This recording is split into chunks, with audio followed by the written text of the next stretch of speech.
this house here was the office of the first African Nova Scotian doctor, Charles LeBury, and we have put in a application, registration for the place, and hopefully it won't get demolished before the application can be processed.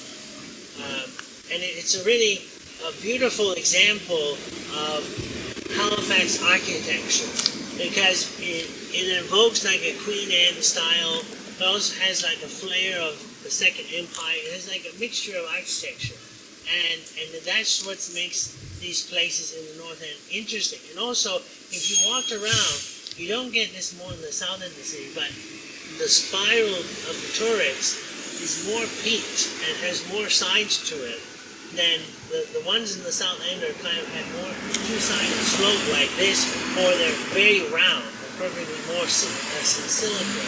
And but this you can see like little twists and angles, and I think also what's also to know is look at the window trims and that on the brackets, and that's all original. And Harry Shulock, who's the retired chief archivist at the Provincial Archives, had written an article in the Heritage Trust of Nova Scotia a few years back about this house, and it was actually two sides to it. So it was a mirror image side on the other, but when the Bell Canada built their office here, they tore the half of the house down. But McGurry, during the Halifax Explosion, saved countless lives. This was one of 10 medical facilities that still were in operation during the explosion, and he worked throughout the night and throughout the days after the explosion, right into January, non-stop. People were just coming in. There was nowhere else in the North End to go. And even if you think of it, this is 1917. Think of the race and how he was a black doctor and there were white patients coming to him.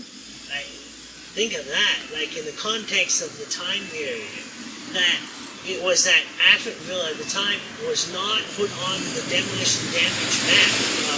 If you look on the map, it's not on the map. They didn't consider it as an active area, but it was very much damaged by it, and so was Turtles Cove. But that was the time period that we lived in. So this is critical to Nova Scotian history and also to Halifax, period. I mean, it's part of the Halifax Explosion history we're standing at. We're actually being able to touch and feel and relate to that as people. And that's what we're also losing, is that connection. You know, and I think of traveling as I have, and standing in Athens on top of the Acropolis and looking out to the ocean, right? And think how the city would not be Athens if that wasn't there. Well, this is our Athens and our Acropolis, right? So why are we allowing this as citizens to go on? We cannot do that. I just wanted to just fill you in a tiny bit more about Dr. Liguri. He was a man who came from the Caribbean. He went from New York to McMaster, where he studied to be a doctor. And it was 2 years after that they forbade doctors who were people of color to enter into that university. I'm wrong. It wasn't McGill. It wasn't McMaster. It was Queens, I think. Queens in Kingston.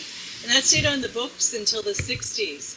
And when he came to Halifax, he came because he was, with a few other people, he was very interested in founding the No. 2 Construction Battalion. Some of you may be aware of that. It was the first and only all-black regiment that was put together for the First World War. And when he moved to Halifax, one of his expectations was that he would be the doctor.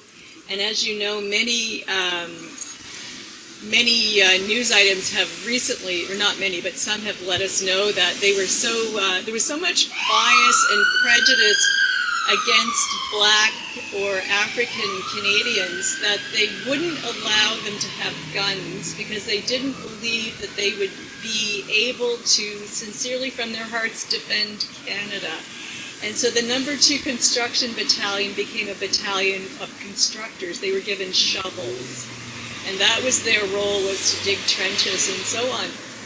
And Dr. Ligori was never able to receive that appointment to be the doctor, because again, they wouldn't have had the faith that a black doctor would be able to fully look after people.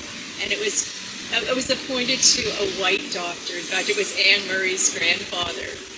That's the second item. So the first item was what William was describing his experience in the Halifax Explosion was. I believe he had this as his clinic, and part of the reason was likely because as a black doctor he wasn't able to practice in the hospital.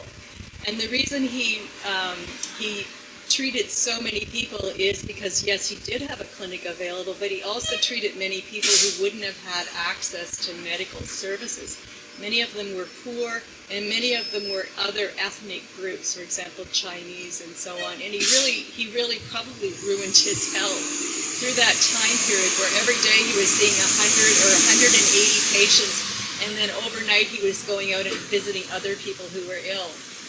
The third thing about him, he's such a remarkable person, was that he was also an editor of the first black newspaper in Nova Scotia called the Black Advocate. So in 3 ways, he is so significant to our history. This has been owned by a developer. It's the Lowen family for some time. They've had this whole, they own several houses on this whole block. And because of what's going on, again, with the center plan, they will be very motivated to tear this all down and build something that's 8 plus a penthouse, so really 9 stories. And yet we're losing the thread of our history and the thread of where we need to be really reflecting on what we want for our future. It's the perfect metaphor for what we've done wrong and how we are continuing to not get it right. So I've reached out to a number of members from the African Nova Scotian community, and I've gotten some letter of support. Many people were not aware of it. I think we don't look at our history in this city because somehow we have damaged self-esteem. We want to be something else, or because again it's about class and race and location. So I'll just leave you with that, and I'd encourage everyone to go to Development Options Halifax website.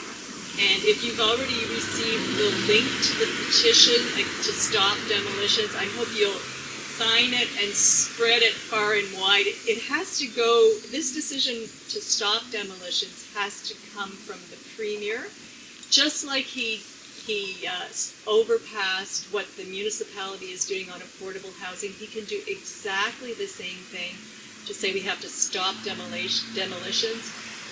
And in the content of that petition, you'll see the first point is when they're looking at what happens at a location, we need to start looking at where we go from retaining a building. I'll just wrap up by saying that in August, there will be a public hearing. It's for the redevelopment of the Carlton block. That's opposite the professional center at the corner of Spring Garden and Robie. There are 2 developers who have 2 proposals which have gone through 2 separate processes to put up 2 towers each. And in every instance, the way the city responded to public consultation, it was to change policy to match what the developers wanted. And so now, under the center plan, there will be 4 towers that will be 30 stories each on less than a city block next to one of our only heritage streetscapes. It's a heritage streetscape in the municipality, in the province, and federally it's described as a rare early Victorian streetscape. It will demolish 12 to 14 old, beautiful, unmaintained buildings, that are have about 110 affordable small-scale commercial and housing units in it. So it's a metaphor for all of the things we're doing so wrong, and we've we really hope that you understand there's many ways that we can be augmenting what we have. Really thank you all for your time and spread the word. It's not up to us. We all have to be engaged. Thank you. Thanks, Peggy. Thanks, Peggy. Thanks, William.